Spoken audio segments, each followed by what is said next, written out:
In the whole world of behavioural science now, there's the conversation of nudges and sludges. I'm making a choice. I don't quite know why, but you can measure that today. If this picture doesn't load for this pair of shoes you're selling, that just cost you $34,000 today. Welcome to Add to Cart, Australia's leading e-commerce podcast that express delivers all you need to know in the fast-moving world of online retail. Here's your host, Bushy.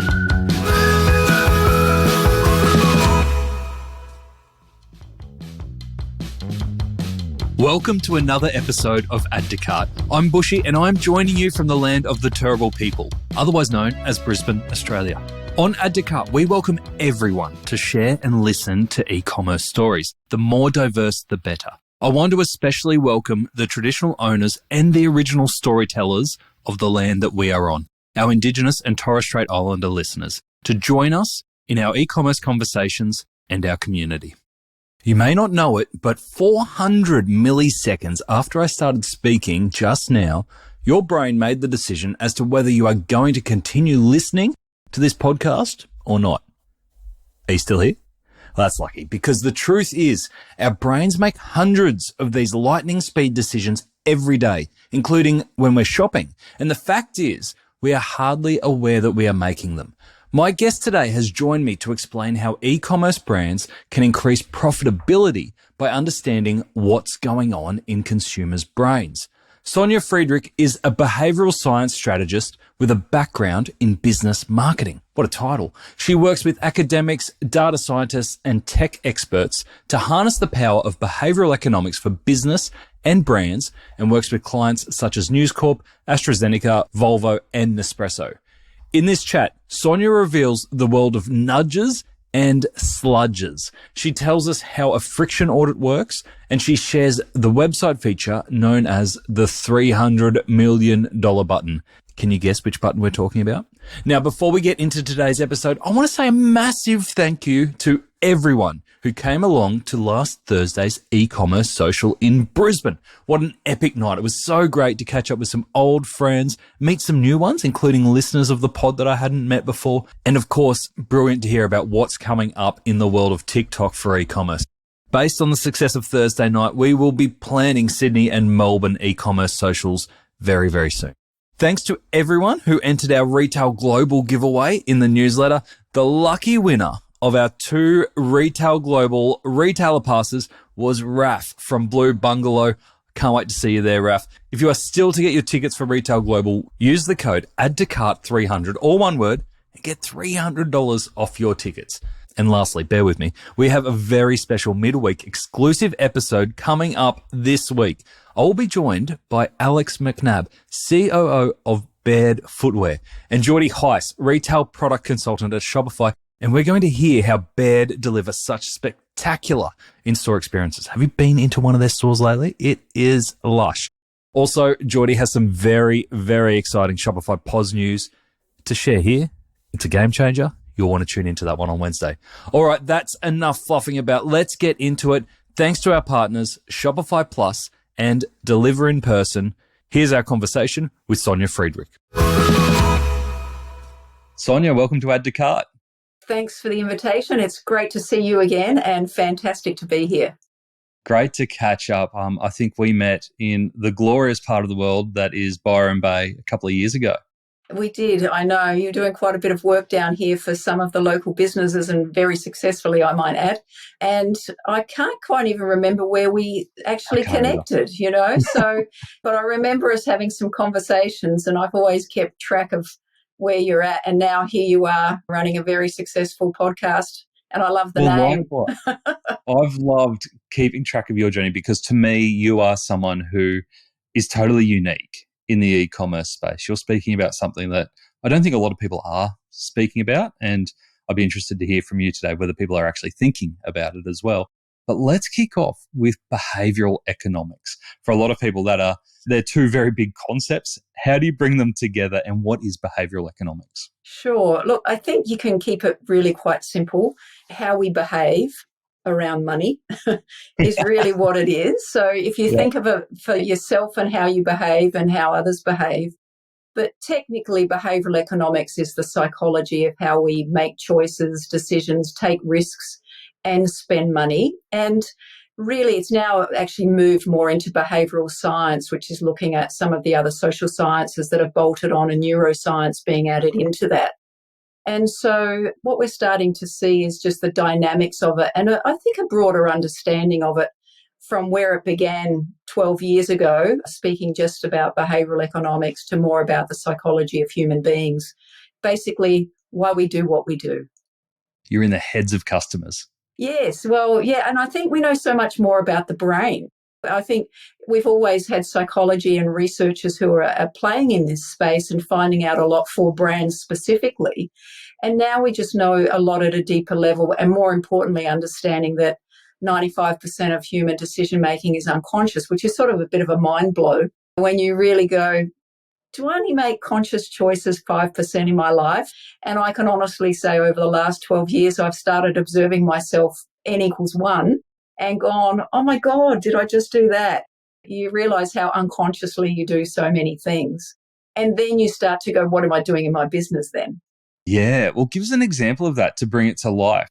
Where do we see behavioural economics in play, especially in retail? Oh, sure. I think we see it everywhere, both online and on land. And online, it's very, very simple across subscription models, and there's 3 choices. And we know the brain takes the path of least effort, and 36% more often will choose the one in the middle simply because it's the one in the middle. And every day we might do that with just how we buy a cup of coffee, when we get a takeaway. That order effects and what's anchored are really, really key. So next time you go and buy a coffee and you see the coffee cups and have a look at what order they're in, if there's a larger one at the front and then, the smaller ones, you're likely to spend more money just because you've been anchored to something that's bigger, versus even if that cafe flips those coffee cups around and does their own experiment, they might see an actual change in their revenue simply from that. And so to me, I think that's something that we can all relate to every day when we buy our takeaway coffee. And you start going, what did I really choose the one I wanted? And how much coffee did I really want to drink? And none of us really make that choice. And if you added in another coffee cup size, the next day when I went back to do it, I'd probably choose a different one, even if every day I've been choosing one, saying that's how much coffee I like to drink. So when you start observing it in your day-to-day, you start going, oh, okay, I think something happened there. And for me, still, the aha moments happen after I've walked away. However, shopping today is a very different experience for me because I have my mobile phone and I'm taking photos of all the nudges I see. So it's fun. I saw you got sucked in by some bamboo straws the other day. I did. I put this post on LinkedIn, as you rightly mentioned. And I make these banana smoothies, which I love, and reuse the straws, the plastic ones that we've had from McDonald's that are about a year old, and they go in the dishwasher all the time. And I thought it's going to be time for some new ones. And I live in Byron, as you know, and I was down at the beach cafe, and they had a jar there there were only 7 bamboo straws left in there. And I went, oh my gosh, I should try one of these. So obviously the availability of that in my mind was still there. And then what kicked in, though, was I chose one and I thought, I better buy 3 because there's only 7 here. And whether it works for me or not, I don't know. I did try it yesterday, actually. And I went, well, I've just spent $12 because they were $4 each. And I came down to buy a coffee, So yeah. I get nudged, and we post-rationalize our purchases basically all the time. That makes sense. And you say that 95% of our decision-making is unconscious. When it comes to retailers, do you find that there is much thought given to how customers make decisions, the behavioural economics behind why customers choose what they choose? Look, I think there's different businesses doing it different ways. And I think a classic example is one of the most important reasons, or the most powerful reasons, that determines how much money a customer spends in your shop is based on the dynamic of anchoring, which has got nothing to do with your price or your product. So if I walk into a retail space and there's a $3,000 item as the first thing that I see, or $2,999, and then everything else is, $150, $250, I am more likely to add more money in my basket because something has anchored a figure in my head. And that's very easy to play around with this in store. I do know too, like there's powerful technology which is tracking the behavior of how people move around in stores, and that's used, VCount, they do this work in Australia. And I certainly know for, particularly in, say, the sale of engagement rings, they're placed in a certain way in a store to bring someone in and how they actually go around the store. The same in the supermarket. How does that work with engagement rings? Well, because they sell more engagement rings than anything else, then they will understand like you can actually track. You don't physically see me, but you see an outline of me and you can tell if I'm male, female, my age. And so you can actually track who I am and where I go in the shop. Now, you can change the layout of a shop that then physically defaults a direction based on just how your cabinets are set up and actually takes me on a journey. And the big supermarkets do this all the time. We know what's at eye level and what pack design. And in retail space specifically, I think in behavioural science, behind the scenes, we're seeing implicit response testing used always now in pack design, which is to measure unconscious behaviour under that 400 millisecond period of time. So I'm making a choice. I don't quite know why, but I can measure that today. And is that the average decision length time, 400 milliseconds? The decision time varies based on whether it's a visual, a sound, a smell, or a sight. So, but for the brain to engage with a word, 13 times more energy, I think it is, to engage with a word than a picture, which is why you want to picture first and then the words and let the picture tell the story, as they say. Was your last e-commerce experience blasé or beautiful? Online retailers have dozens of touch points with shoppers, but the delivery experience is the one touch point that stays with shoppers far beyond the checkout. Picture this. You've purchased a product you love online. It's crickets until you come home to find a sad-looking, dented package left unattended at your door. Sometimes that's all it takes to turn anticipation into heartbreaking frustration. How can you tell if this is happening to your customers? NPS, or Net Promoter Score, is a critical indicator. The average NPS in e-commerce is just 50.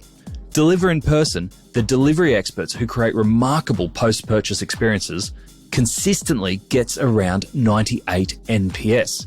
Deliver in Person has already helped brands such as July, Samsonite, The Party People be even more adored by their customers. How can they help you turn the last mile into the first smile that shoppers have when they think about your brand? Find out at deliverinperson.com. I could imagine that this is ingrained too in making and breaking customer habits, not just making decisions. Would that be right? Oh, absolutely. I think I have a different respect now for how difficult it is to change a customer's behaviour because everything is so hardwired in our brain. And to disrupt that hardwiring takes a lot. So, I come from a background having worked in marketing and strategy with big pharmaceutical brands for 20 years and then running an agency in Sydney.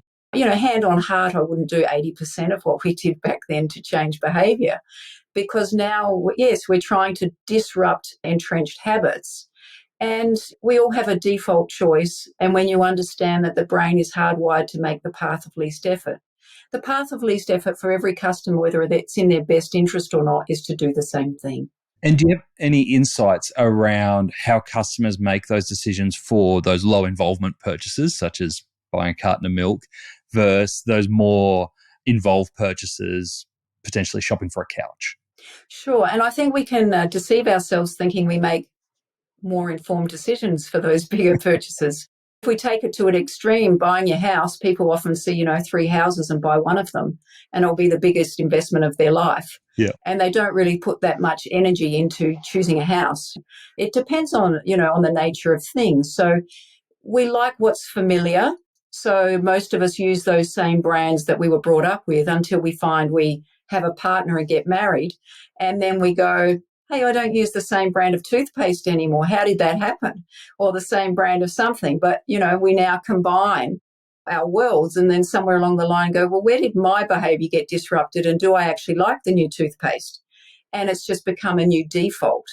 So sometimes that happens because of budgeting in a household. Number one cause of divorces. Yes, that's right. Waking up one day realizing you've been using the wrong toothpaste. Yeah, and you go, well, actually, I can buy my own toothpaste and I can make the eggs the way I like to make them. So go back to having poached eggs rather than scrambled, and actually taking your power back to what you love. And so we give up a lot without realizing in those areas.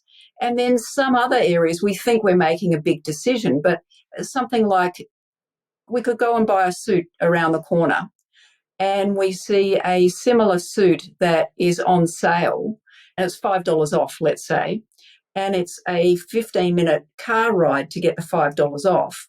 And it costs you more time and money in petrol and your time, and you'll drive that extra distance to get the $5 because the bargain is what has gotten you in the door. And then while you're there, you buy a shirt, a tie, a pair of socks and some shoes. And suddenly you've actually changed your behavior and potentially gone to a different retailer because of a nudge, something that has gotten you. And our fear of missing out in the deal, it makes us do irrational things all the time.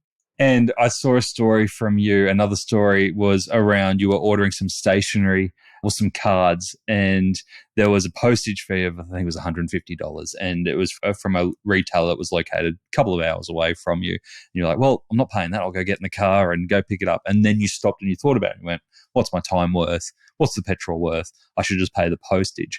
Is the idea of nudges, and we're going to get into nudges, to kind of help connect those pieces for a customer so they don't have to do the hard thinking? Yeah, absolutely. Like in the whole world of behavioural science now, there's the conversation of nudges and sludges. And so a sludge is something that is actually not in a human's best interest, where you're trying to deceive. And a classic example of that we see all the time is how difficult it can be to unsubscribe from something. And, friction is actually built in, so it takes you longer to unsubscribe so that you keep paying money and you just give up. So behavioural science and behavioural economics isn't about that. It's actually about how do you make a easier journey for a customer, because as we all know, 7 out of 10 people leave an e-commerce website. And you go, well, why are they leaving? And there's over $1 trillion sitting in abandoned carts around the world. And you go, well, something's going on where somebody had an intention to purchase something and they just let it go. And I know I do the same. So you go, how do we make that journey easier for you and apply nudges for that space? I come from a strategic background and have worked a lot also in the startup and the Fortune 500 space. And I go, I haven't yet met anyone in business to not make money. Yet every day they're spending money on their promotions and their pricing, and they're doing things without really understanding human behavior. And so today I go, ask yourself how much money you lost today rather than how much money you made. And by reframing that, you start going, yeah, where are we losing money?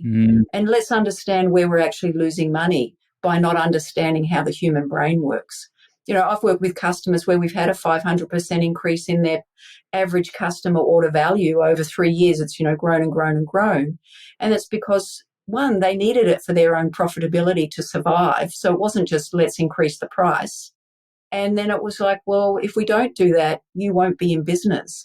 And so it's to actually support those businesses. And retail in some areas is tough now, in some areas it's booming. The retail environment is a really interesting one because we're in a soft economy.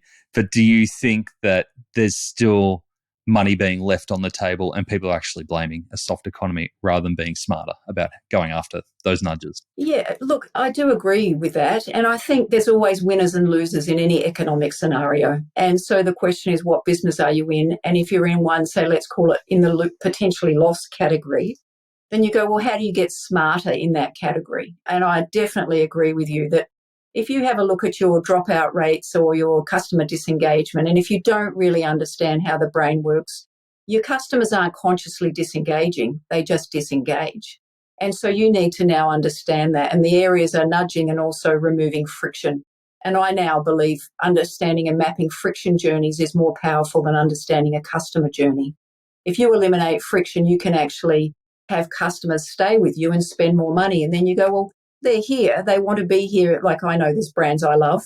And I go, I want to be here with this brand. And if I find something else that I like, I'd be happy to buy it today. Yeah. It saves me time coming back later. So, yes, I think I always go back to the last GFC. And I know of businesses who said it was because of the GFC. And I actually know it wasn't anything to do with the GFC that some of those businesses went down. It was because they didn't understand, mostly they didn't understand their numbers and their data and their customers. And today we throw in tech. Yeah. There is a tech edge that is happening that everybody can actually apply. It's so interesting because as you're talking about the landscape where behavioral economics can play in retail, it obviously does go across pricing, it goes across finance. But to me, it is almost like a branding exercise as much as anything because you're demonstrating value to your customers. And to me, that's all wrapped in together. It's true. In the world of behavioural science, we talk about brand love. How do you build the brand love? Because everything is an emotional and a salient experience. Every activity and every engagement is meant to increase the brand love rather than put any barriers from it. So I agree with you completely. And if you give me a frictionless experience, a friction-free experience, then that brand love increases because I go, gee, this was easy. Yeah. And from an e-commerce perspective, like something that came in that I'm sure all of your listeners know about is the, sign in as guest button. Now that's a godsend, a very clever behavioural science nudge. And that would have cost about $1,500 for a developer from, I think it was Best Buys in the US who came up with it. And we call it now, the $300 million button that everyone's got. But it's because it's understanding human behaviour. At the checkout, we hate committing to giving up information. And so our fear kicks in. And we also hate filling in forms. So if you understand choice and how number of fields that a brain is prepared to fill in, even if we go in as sign in as guest, we may give you the same information, and we usually do. We just do it in a different number of steps. But I'm prepared to do that because I don't feel like I'm giving you all of me, and I'm not having to make such a big commitment. Now, that is a genius find, a genius discovery that has completely changed how people sign in to buy their purchases. And that's by understanding the human brain. It's very, very clever. And there it is, a simple nudge. And if any of your listeners don't have that on their site, that's sort of like mandatory nudge number one. Well, I'd love to get into that. So from an e-commerce perspective, you work with a lot of e-commerce retailers. Where do you often find as the kind of go-to when you're working with a client for the first time and you talk about those customer points of friction? Where do you normally go, I bet it's here, here, and here? Well, we actually run friction audits. So we can, for an e-commerce site and even an on-land retail site, run a friction audit where we actually physically go in and we do it from an understanding of conscious and non-conscious behaviour, because a lot of businesses already understand friction to a point. And we go, yeah, but are you looking at getting beyond the obvious? And then I do work with some partners where we actually run some diagnostics, which literally pick up the friction in your site and put a value to it and show, even something as simple as, if this picture doesn't load for this pair of shoes you're selling, that just cost you $34,000 today. So you can prioritise where you invest your time, energy and effort for friction. I always say you can do it simply yourself. If you sit in front of a website and just close your eyes and then you open them, and you slow down and observe where your eyeballs dart. So without heat maps or any Google glasses or anything, you can just see where you're jumping. If I'm not landing where I'm meant to land, you can already tell there's a problem with the site. So even those smaller businesses that maybe don't have the budget for a lot of what they do, they might feel like they're locked into someone's platform. But you go, well, does that platform in that form work for you? Or even as something as simple as, I mentioned earlier, we like a visual first. Like, we know you put a visual on the left and put the text on the right. If there's a person there, well, you make sure that simple things like the text sits in the line with their eye, and you have more engagement than if it's sitting down here over their chest.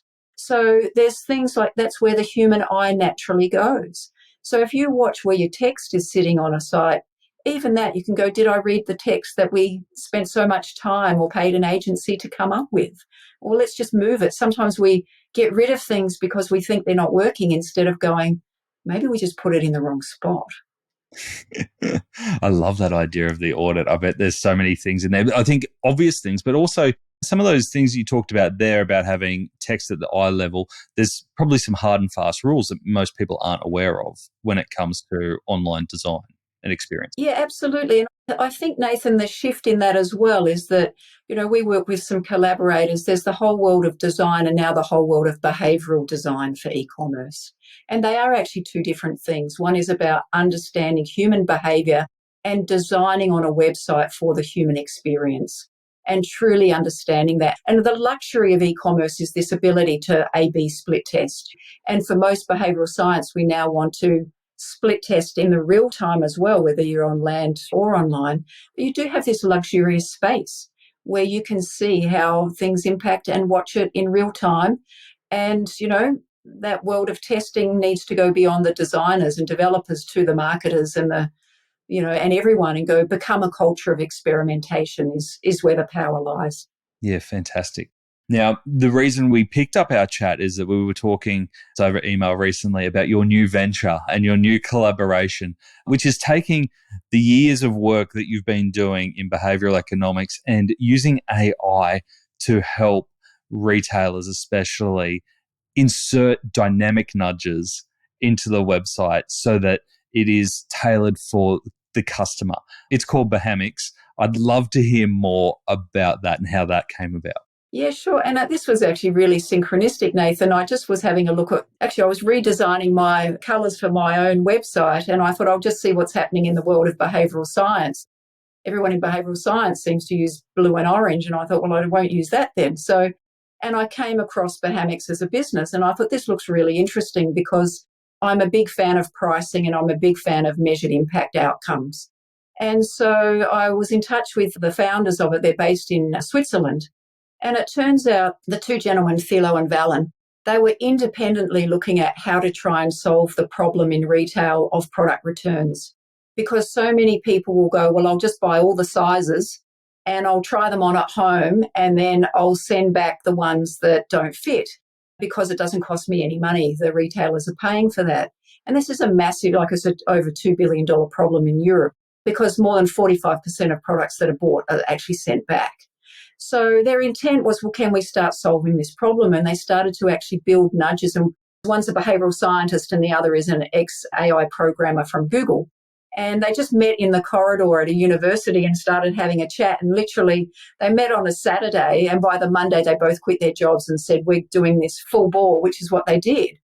Unconscious decision making. Yeah, this is where you trust someone you met, and you trust that actually what you really have believed is possible, you can do. And so one of their first clients was Otto, which is the largest supermarket retailer in Germany. And Philo did his PhD working with some work with them. And so that's sort of where it all began. And the rest, as they say, is history, is that now what happens is, and the nature of it is that there's more than 1,000 intelligent nudges, we call them, and they're not hard-coded into the website. It's actually understanding that even your customer base that comes to an e-commerce site, we're not all the same. So if you put in a most popular banner, well, everybody sees it in the same spot. Yet for some people, it doesn't actually nudge them at all. And more importantly, we're finding in some instances it actually loses you revenue. And so what we have is an AI platform that continues to learn about your customer behavior, but none of it is behind the paywall. So we don't need to know anything about the name, the age, the sex, the credit cards. And obviously from a privacy point of view, that is absolutely fantastic and essential. What we can do is we can start looking at behavior and the dynamics of behavior, and then we throw up an intelligent nudge that helps someone to actually, if they've left something in the cart, or we can understand what happens in this behavioral pattern, and over here, what Sonia's doing is a little bit different to Nathan. We actually give them different nudges, and that's the dynamics of it. And I think that's where we have the smarts in play, that not everybody needs a nudge, and particularly with couponing, where you're giving the same coupon to everybody, and we call that intelligent coupons, where you go, well, actually, we can understand behavior and when a coupon is needed, when it will actually cost you money, and when you actually don't even need to give it, which saves you money. So it's really, really powerful. And the client gets access to a dashboard which is live, and they can see every nudge and how it is on a desktop, laptop, or iPad, and in real time can see what's working and not working. And we come up with this dynamic set and work out what's best for everyone's site. So something that works, say, in grocery may be different to a luxury good to the car market. And so you want to start learning about each vertical, how they work best. Yeah. That's just cool and clever. So for me, when I saw it, I went, we do a lot from big data and personalization to pricing and friction. And then it was like, this is the full stop at the end. And I thought this is a really nice thing to bolt on to my offer with clients. So I've become a global strategic partner with them. I love it. And we're now offering that to clients in Australia who have never had access to it. It's fun and it's cool. And and the best of it too, Nathan, is that you only pay on success. Yeah. Okay. So, which is pretty rare these days, but that's how much we believe. Overall, we're getting a 20% increase in net revenue for businesses, which is significant in a time for your online. And you go, well, and all it is a line of code that gets plugged into your site. Okay. We're doing what we say, which is take out the friction and make it easy for the customer. Yeah. And you've got 1,000 dynamic nudges in there, I understand. And you sent me through the deck, and I was nerding out as well because there's some brilliant screenshots in there around the different types of nudges. One that caught my eye was you had the cart populating and you could see it was a fashion site and there was a number of items in there already. And then there was a little nudge, a little text pop up that said, we cannot reserve any more items in your cart. So obviously not costing anything, but just saying, hey, do you want to actually stop, make the purchase and reserve the items before you continue window shopping, which to me is really interesting. And I hadn't seen that before. You gave us some other examples. Where do you find your most popular nudges that are built into the platform? I've got to say they're all popular, but they're not. It varies by client. And what you've just picked up on too is that, when you see behavior, different behaviors, you can see some people are using their cart as a wish list rather than what they want to buy. And so the behavior of that you want to try and reduce, because then you've just got all these things being reserved in a potential sale scenario. And if your stock runs out, you can't fulfill them, you're in trouble. I think one of the most, and where this began, and one of the ones I love the most is actually to try and avoid those product returns. And so now, let's say if you choose a size 10, 12 and 14, let's say, there will be a pop-up which says, do you realize that this is going to take you about 32 minutes at home for you to try them on and actually see which is your best size? Or you could just check the size chart right now and it will take you 3 minutes.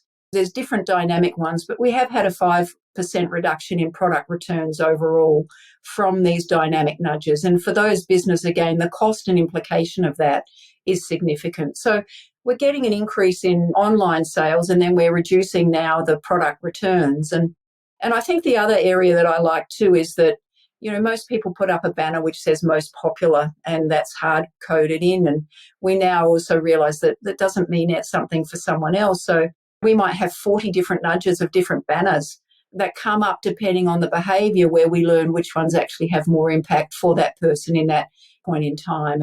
And that's what I love about it, is it's dynamic. And then if I'm a VIP customer, we've got clients who go, well, let's create different ones for our VIPs because they're coming back. We want to treat them differently.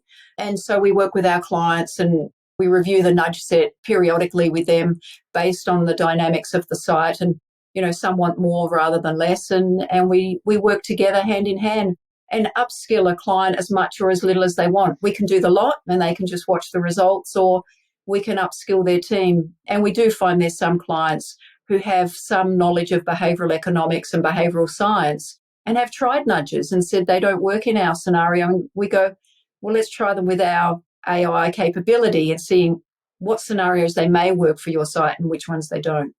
Have there ever been any nudges that have surprised even you, who have, you've been in behavioural economics for a long time, when you've got a machine serving up the proposed nudges, any that you're like, oh, that won't work, but it actually has?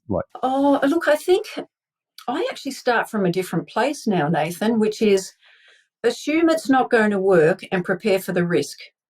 And then when it does work, everything's a bonus. And I guess that's part of the learning of behavioural science, which is you do a pre-mortem on everything rather than a post-mortem. And so the other upshot of that is that when you go live with things, we like to keep a really close eye on them. Because if something just trails and has an unintended consequence, like we're not putting any nudge in space that we think isn't going to work. Yep. We're not starting from that scenario. However, every dynamic is different and some perform better in different categories than others. Although we've a lot of learning in fashion, for instance, because that's where a lot of the Esprit came on board very early on and is now in 15 countries around the world because it's been so successful for them. And so I think like anything, you test and you do it closely and then you can turn them off and on as you need. So it's not like you go, oh, we're stuck. You go, oh, no, that's not working. Let's turn that off straight away. And sometimes you don't wait for statistical proof in that dynamic. You go, as we say, it's easy to spend someone else's money. So we like to sit in the shoes as if it's ours. Deuce, merd, doo-doo. Sorry, just doing some research. When Who Gives a Crap became a household name in Australia, the team decided that it was time to take on the world. With a business model that relies on D2C sales rather than traditional supermarkets, it wasn't going to be a paint-by-numbers exercise. That's why they upgraded to Shopify Plus.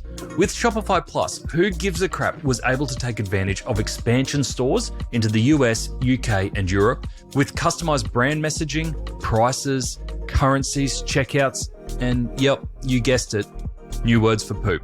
With automated B2B capabilities, front-end customization with Shopify Flow, and seamless integration with partners such as Klaviyo and Recharge, Who Gives a Crap are taking on the world. They've surpassed 1 million international orders and increased customer lifetime value by 20%. Check out shopify.com/au/plus and get in touch with the Aussie Shopify Plus team to see how Shopify Plus can help you take on the world.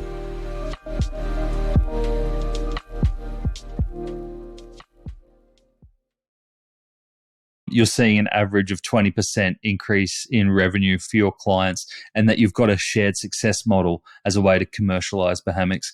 How does that actually work? Are you taking a clip of the uplift? Yeah, always a clip of the uplift. So, and the uplift means, so let's say we're talking about fashion.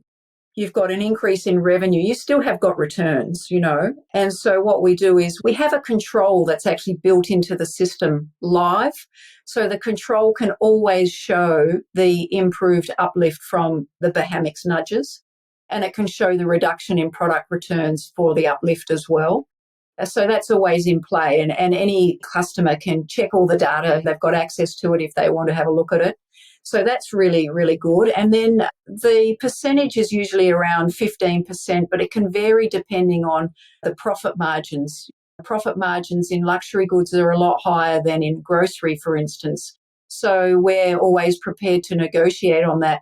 The last thing anyone is going to do is take it on and it costs them money, but you get the uplift, and then every month with your uplift, you pay us, and you can turn it on and off. There's a licensing agreement, but there's zero lock-in contract. Yeah. You don't have to sign up for 5 years, or sign your life away. We very much back the performance of it.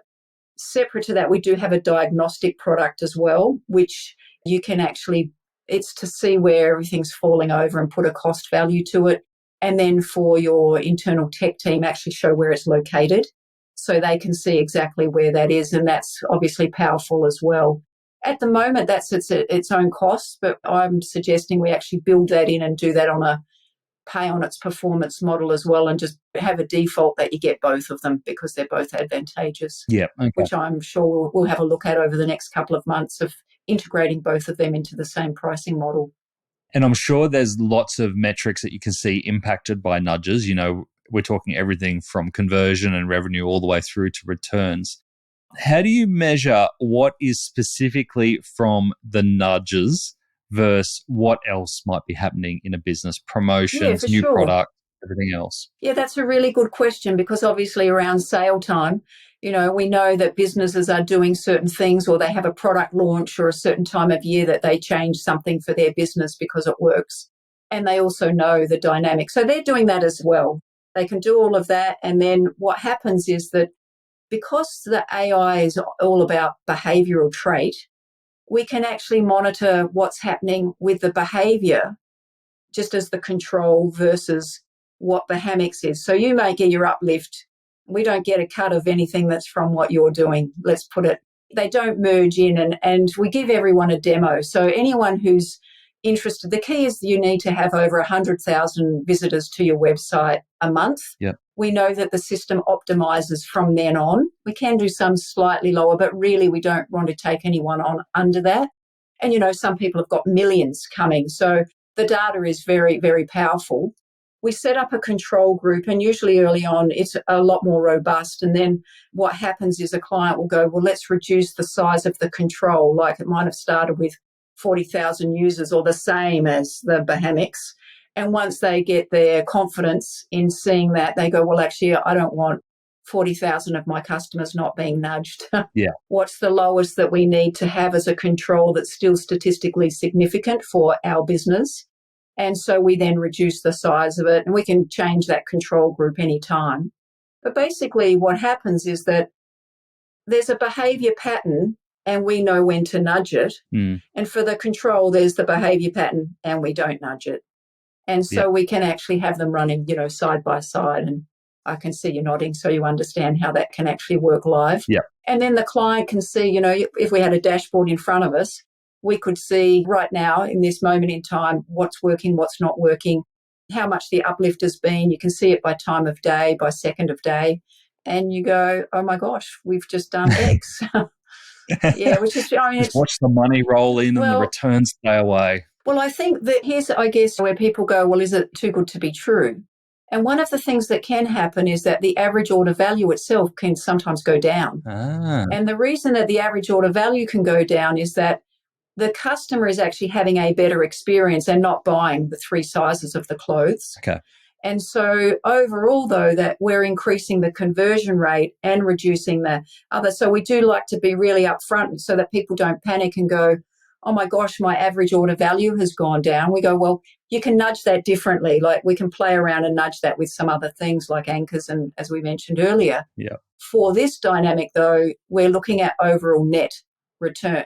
The payment is on the net revenue. So you can get a net, you still get your revenue uplift. You've still got your product returns. We take them off, and it is about the true uplift. And you mentioned a single line of code Yeah. for implementation. I'm sure many retailers have heard that before, and it's sometimes the case, sometimes not the case of how simple it is to implement. What are you looking at in terms of getting started for a retailer in terms of both technical development, but also time taken to learn and train the machine for your business? Sure. So the machine will learn itself. So we don't need any information from you about your business, okay? Yeah. Which people find a bit surprising that we don't need to hear about what you do and don't do. We've actually got our nudge set. And so basically what happens is any business that's interested, we will do a demo where we actually mock up what some of them will look like on your site. And once you see it, the dynamics of it yourself, you go, okay, and it takes our team about 2 weeks to do that. That's probably the longest actually that it takes of anything. And so then we do a demo and we do find that that's really the converting tool because somebody goes, I can see it live. I can see what I get access to. There's always support here. So we actually don't have customer service people to support you. We have behavioural scientists that support you. So you get assigned a behavioural scientist. And then myself and Thilo, who's the original founder, we're always there as required. And then what we do is we send through what we call a primary nudge set, which you approve. And when you see it, you can see what it actually is, how it will be on whether it's, the product page, the category page, the cart page. And so it's sort of divvied up in those 3 areas. You approve them. And some clients want to read them, some don't care. They go, just put them, go live, you know what you're doing. And we sign a licensing agreement, which we're normally doing in parallel. We can literally we send you the instructions to put the line of code in on the pages. We literally had somebody here in Australia, a vitamin business, go live yesterday. It took him 5 minutes, I think. And they've got 2 sites. So they did Australia and America. And that was it. And if you need hand-holding, we have a front-end developer who will go, okay, let's do it together. Here, you put it in. We literally are talking minutes, Nathan. Yeah. It is 1 line of code and it's minutes. And if it's both the nudge and diagnostic tools, that still is only 1 line of code. Yeah, great. Oh, fantastic. If we've got retailers who are really interested and are more visual people, you mentioned Otto, you mentioned Esprit. What are some of the sites that you would recommend that they go and have a look at to experience some of those nudges for themselves? Okay. Well, I think if they go to the behamics website, you can see the number of the businesses that are there. You know, we've just got Volvo and Nespresso on board in Germany, and a lot of the businesses are actually from Germany and Switzerland and then rolling out from there, mainly because that's where the company is based. You can go onto those, like just have a look at all of their businesses there and start having a look. I think the key is that don't try and copycat a few of them is all I'd say, because people can think, oh, we can just put that into our site, and that actually defeats the purpose. And we had a client last week who said, well, once we learn what's right for our business, can we hard code it in? And we're like, no, because behaviors change. That's the whole point, is the dynamics of it is actually the win. Yes. So you'll see some elements of it. Go to those sites. Yeah, and I agree, Nathan, have a look. Or I would say, firstly, if you're really interested and want to try and see if you can, how do I increase my net revenue by 20%? And you have 100,000 visitors or more, just get in touch with me and let's have a conversation. And why don't we set up a demo and we show how it would actually look for you? And we do a demo. And beautiful. I do think it's a bit of a no-brainer. Like a lot of things can be too good to be true, but when you've got the likes of one business in one country made an extra 15 million euros in one country alone last year, and then before the Christmas sales said, we want to get another 5 countries live in 2 weeks. Yeah. So, you know, the proof's certainly there. Yeah. I haven't had the chance to use it myself with any of the retailers I'm working with, but the examples that you sent me and the deck that you sent me really got me excited. I think it's really fascinating use of AI that is outside of the normal thinking of how we can use AI in a retail business. I agree. And look, I'm on LinkedIn like most people in business, and the last year has been posts galore about what you can use AI for. And I went, Sonia, you're not an AI expert and you're never going to become one. And all I found was that it was a big distraction of my time. And I thought, just wait till some people work out how to use it and then work with them. That is a skill set in its own. So I feel really privileged to be working with the smarts of the team of behamics and everyone who's behind it. And I think too, there's pressure now in businesses to say, what are we doing with AI? And that can again disrupt your own processes, your own business, and cause you to jump on board of something that really doesn't actually add value to you. So, you know, that's one area we're using it. We can see even in producing social media, once you understand all of your different segments, you can actually use AI to generate some of your socials, etc. This has certainly got traction. And, you know, even from a validation point of view, there's a society in behavioural science called GABS, and GABS awarded behamics their annual award in 2023 for R&D and AI, which I think that endorsement, Daniel Kahneman is actually an advisor to that, as is Robert Cialdini.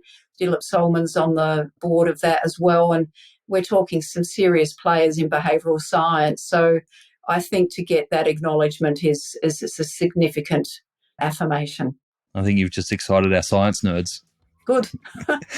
What is the best way? You mentioned you're on LinkedIn, you've got your personal consulting, you've got behamics. What's the best way if people have heard this and go, I need to talk to Sonia about this? Well, I think the best way is just to send me an email, sonia@soniafriedrich.com.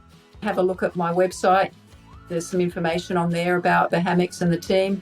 It's one element of what we offer. You're absolutely right. And I think the key is that for Australian APAC clients in particular, it's pretty exciting that nobody else is offering this in Australia. Yeah. Sonia, I'm really excited and I can't wait to continue our conversation. Thank you for sharing everything that you're doing, taking us on the journey of behavioural economics and then lifting the lid on behamics, which I think is also very interesting. So thank you for joining us on Add to Cart. Thank you. It's been a pleasure and it's fun times ahead.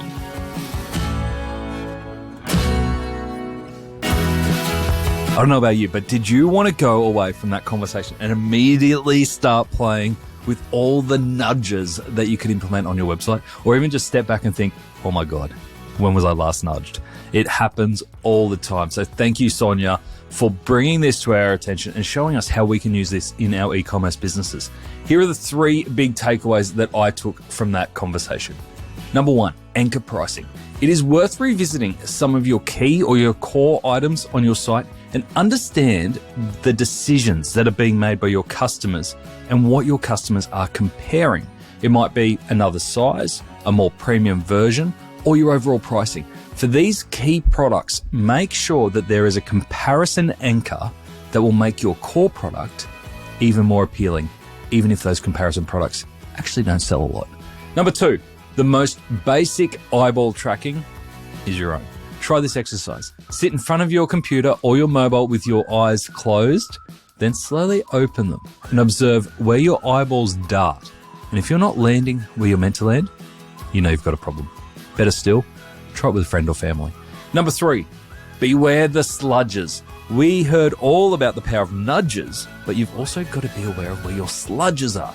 These are the moments that require more brain power than is necessary, and we know customers don't like thinking, and they sometimes make a customer turn away for life. You know the times. Trying to unsubscribe from a newsletter, clearing carts, cumbersome checkout forms. Make sure you're fixing your sludges as well as implementing your nudges. Thanks for joining us today on Add to Cart. To listen to all our e-commerce conversations, now in the hundreds, you can head on over to addtocart.com.au. There, you can also join up to our free private Slack community to share e-commerce ideas, tips, and questions with other listeners. You can also subscribe to the Add to Cart weekly newsletter and browse some of the video highlights from our chats. There is a lot there. That's addtocart.com.au. And if I can ask you one thing before you go, if you enjoyed today's episode, make sure you share it with a friend or a colleague who could benefit, or leave us a review. It really makes a difference. Thanks again for listening, and until next time, keep those customers adding to cart.